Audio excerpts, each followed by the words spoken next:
சிற்றஞ்சிறு காலே வந்துன்னை சேவித்தும் பொற்றாமரை அடியே போற்றும் பொருள் கேளாய். சிற்றஞ்சிறு காலே வந்துன்னை சேவித்தும் பொற்றாமரை அடியே போற்றும் பொருள் கேளாய்.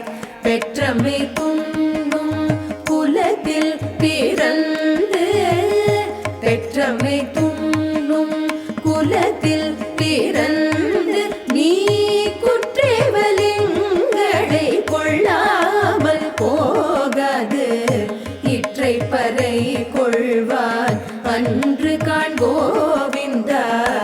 இற்றை பறை